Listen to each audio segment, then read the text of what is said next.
Next on our Back in Time with the BassMaster magazine is May-June 1977.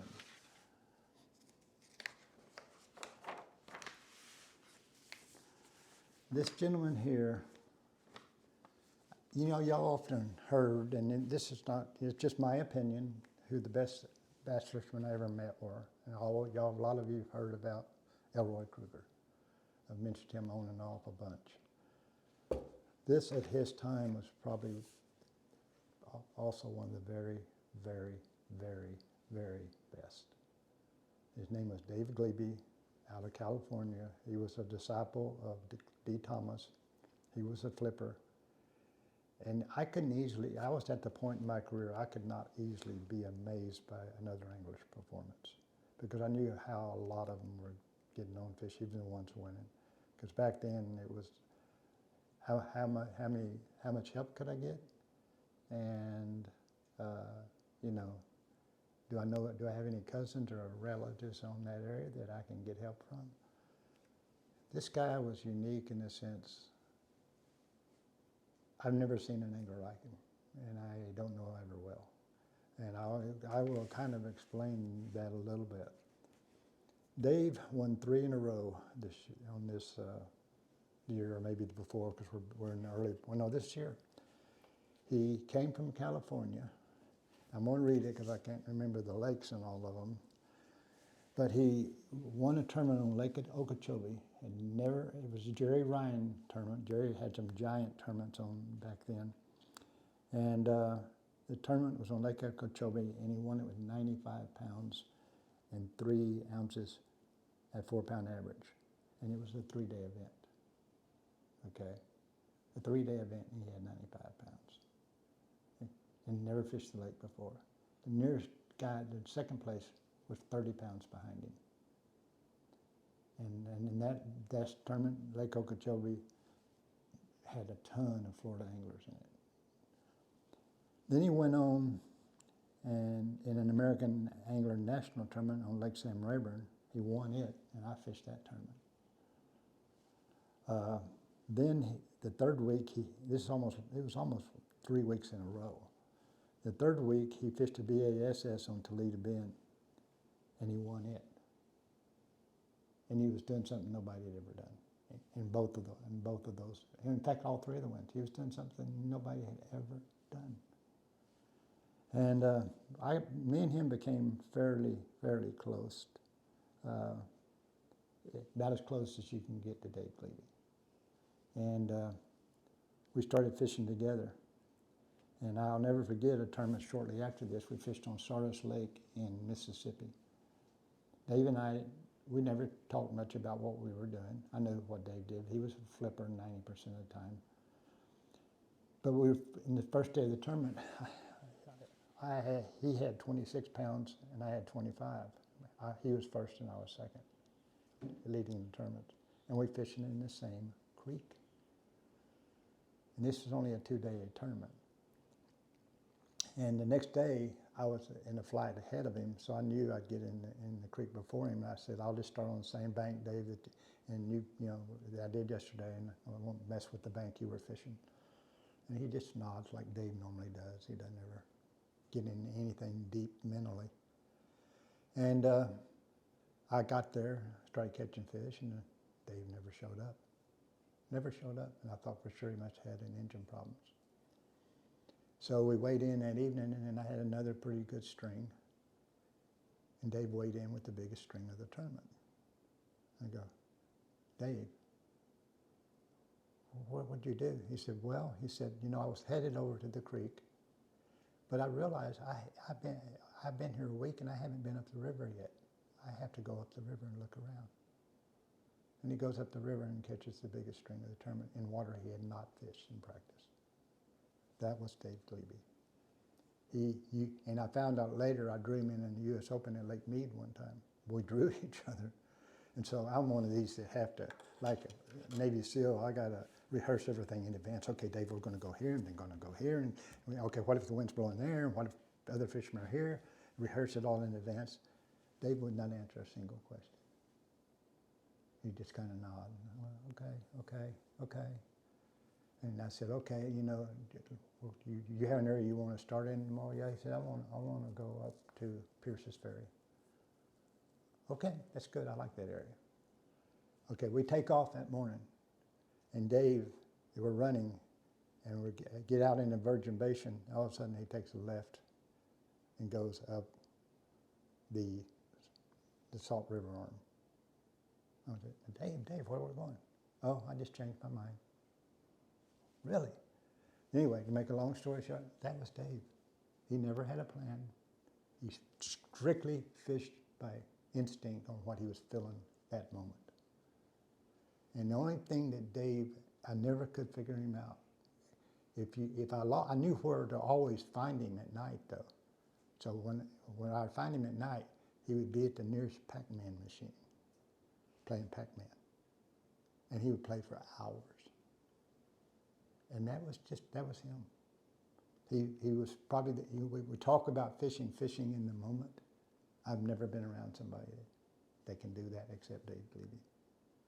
And so it was amazing. He was literally amazing. He eventually went back to, there's always been this argument between John Murray and Dave Gleby, who's won the most boats in tournaments. They both won a lot more than most people did, but John, sorry, but I think Dave did, actually. So, amazing, just amazing angler that I feel very, very fortunate to know, even though he was not easily known, and I probably never knew him really.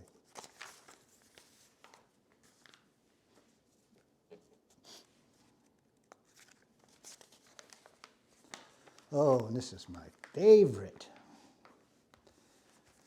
How you can demonize something, and humans are so good at it. And this is all about diabolical menace to future of bass fishing, Hydrilla. And this is, again, one of those theories versus realities deal, and this was major. You know, okay, I just made that statement. Diabolical menace to the bass fishing. Okay, you want to know what my favorite aquatic vegetation is? Hydrilla. There's nothing like it. It can grow at many depths. It will hold more fish and bigger fish than any other type of habitat that bass live in. And yes, it can cover a small body of water up. And yes, so we needed to figure out how to control small bodies of water, because literally it would just cover them over. And but big bodies of water, man-made impoundments, it can cover up some areas, but the fishing would go up tenfold in that lake if you had Hydrilla, as far as the quality of fishing, the amount of fish. It's typical how we demonize so many things, and then in the end, it's not true. These type of articles continued and throughout the history of Hydrilla.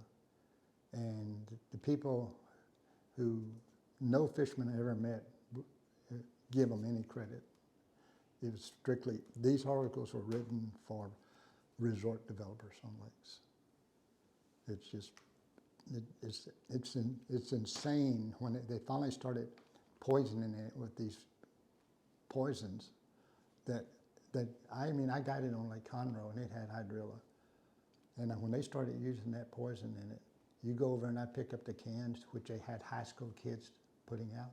They had high school kids on Friday night to go dump it.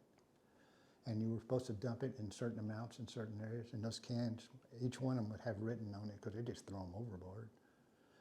Do not fish, swim, or allow your animals in this water for 30 days.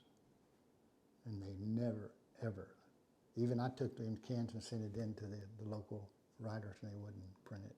They were instructed not to print it.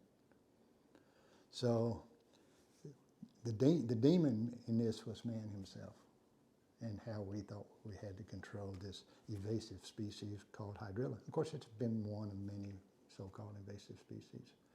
So what is an invasive species? I don't know, because I know for sure that we're probably the greatest invasive species ever that came to this country. And but that's just, and maybe that's just nature.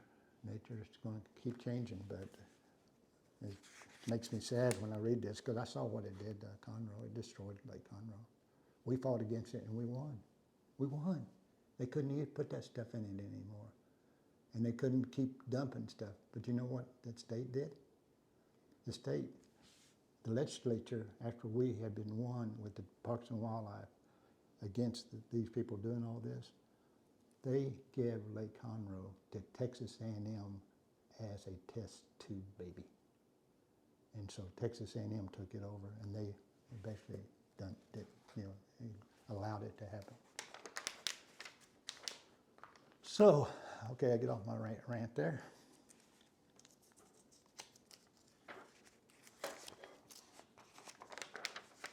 And here's Dave when he won that third one on Toledo Bend, flipping. That's what he was doing. See, these huge mats of hydrilla and other types of aquatic vegetation, and storms would break up, and they would drift into areas back in Toledo, had a lot of timber, and drift in and get caught in timber, and they would act like a canopy over the stuff. And he found one canopy like this, and he was flipping with it, and there was just tons of 4-pounders under it. But nobody was doing it. Everybody else was out here fishing away on the edges of it or out away from it. He was going down right through the middle of it. Amazing, his technique. He can handle a flipping stick. And there was this magic lure, the same as D. Thomas, just a hair jig. I think it was a 1/2 ounce or 3/4 ounce. Used 5/8 ounce, a little over half. It's like a mayfly. Yeah, just amazing. And he just flipped. But like what he did in Okeechobee, Okeechobee has acres and acres and acres, and it also had aquatic vegetation that's matting out on top. But he wouldn't just fish. He would find a certain type of tree that was holding the fish that was covered by this floating weeds. And that's what he did at Okeechobee.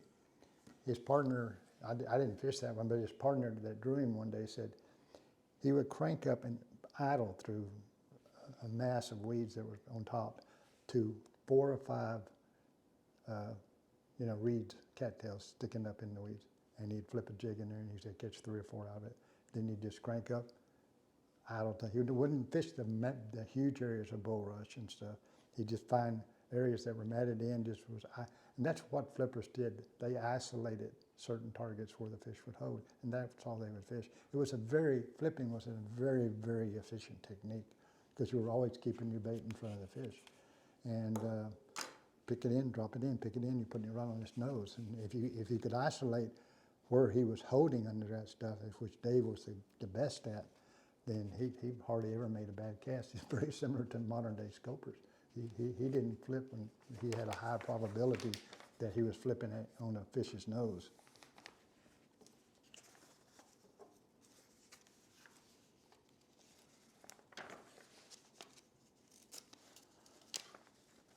Oh, here's Rick Clunn's second article. And this is where it gets really fascinating because this is one of the area, the way I fish, it's totally been proven wrong by scopers. This was my theory how to fish deep water.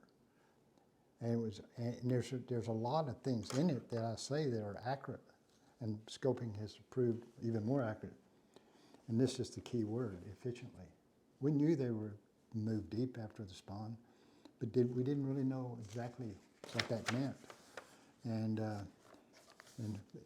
this article is pretty long. It's about deep water fishing, but it's one I'm going to quote myself on a few things in it. There's Elroy making his homemade brush piles. Again, him and Gleby, I consider 2 of the best I've ever known fishing.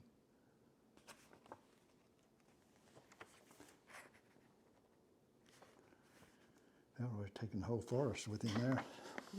That's a tree, for sure. But anyway, here's my selection of deep water baits. And again, I'm just going to read a couple of things because some of it's accurate, some of it has been proven inaccurate. But But crankbaits and jigging spoons, grubs, and plastic worms. Attitudes can be changed or controlled. However, this is me writing back then, attitudes can be changed or controlled. However, time is a limiting factor bassmasters must try to spar with to take every advantage. This means to become efficient at fishing deep, and that's all scopers have done. And they're being criticized for it. Finally, I realized that this approach, the majority of bass anglers use, was terribly inefficient. I knew that back then, but I didn't know how to correct it. So it's, again, before picking up your fishing rod, survey the area with a sound locator.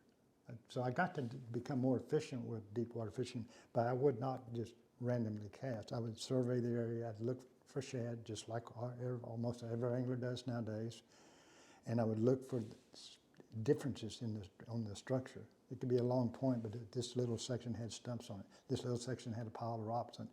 I wouldn't fish until I picked those out, saw some fish activity. But remember, I'm only looking vertically at that time. I don't have the ability to look horizontally. Then I'd toss out a buoy marker. Then I'd fish the area. And without a doubt, the single most efficient technique to catch deep water bass is vertical jigging, which it was. Because you dropped your spoon or your stuff down on top of fish you're looking at on your little flasher, which are listed little red blips. And so it's very similar. We just did not have the ability to look more than vertically under the boat.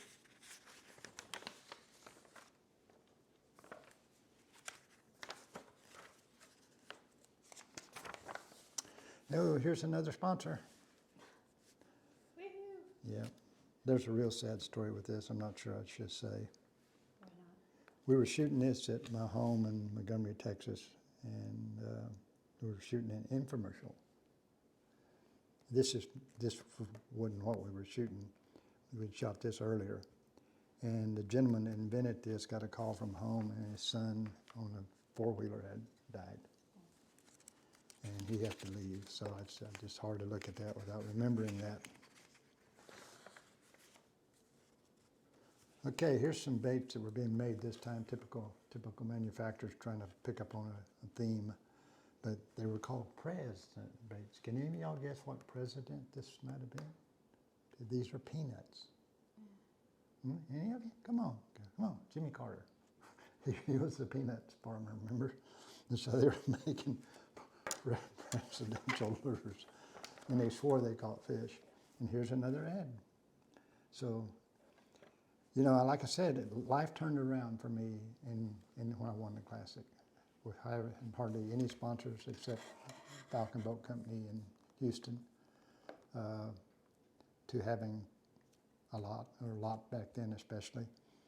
And plus, here's the other thing that I even didn't appreciate totally at that time was I went from getting one or two, I was trying to guide in between the tournaments.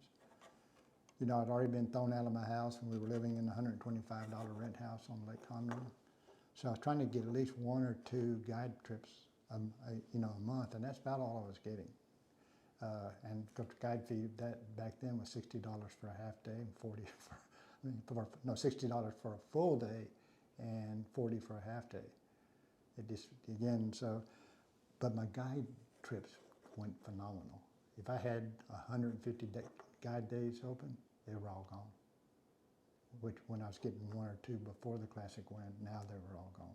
And I had some companies wanting to pay me for almost every one of them. They'd even ask, how many guide trips you have open? I'd say, well, I got 120 days open. We'll take them all. Pay you in advance. And even if they don't show up. These are big oil companies and stuff. So that was one of the biggest things for me in the Classic line. It really translated into being able to pay some bills.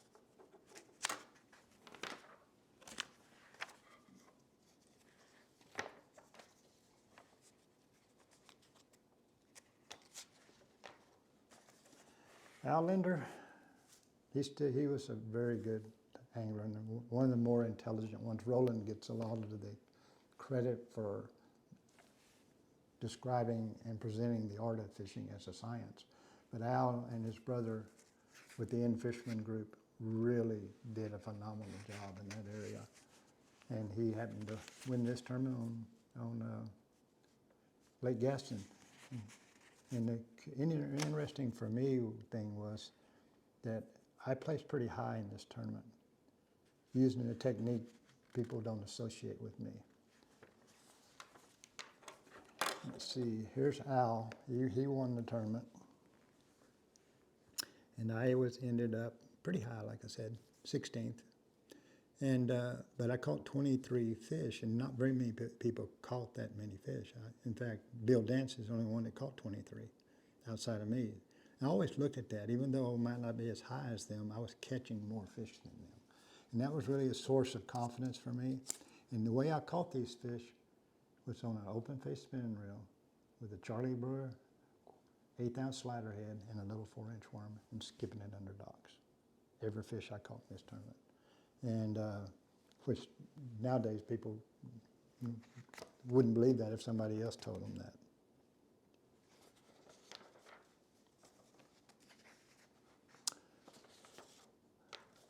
This is the way the pros rank, but again, I'm still trying to qualify for the Classic, but the Classic winner of the previous year, you're automatically qualified for the next. But I was determined I wasn't going to use that. I'm going to earn it the right way. Because I wasn't always a fan of that you automatically get a berth, even though I understand it now.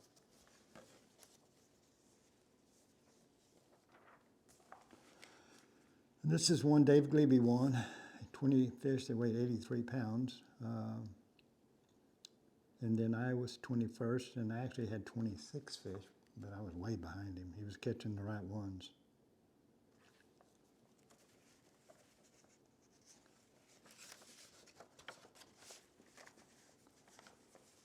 Oh, and here's that Skyline graphic rod that I was trying to find earlier that I told you back in the Classic that they sent us 6 of these before that Classic at Guntersville. And I didn't realize how sensitive it was. The guys told me, they said, you're gonna feel your baits more, you're gonna feel the fish bite more. And like I said, I was totally charged up. That was before, we had all these drinks now, like, that charge you up. Red Bull. Red Bull, all the others. I was already that way. And I mean, like I said, if you could blow on my bait down there, and like the fish were sucking it in, and I could feel it, and it wasn't even in their mouth yet. So I adjusted, thank goodness, to slowing myself down on my hook set. That wraps it up for Back in Time, May, June 1977.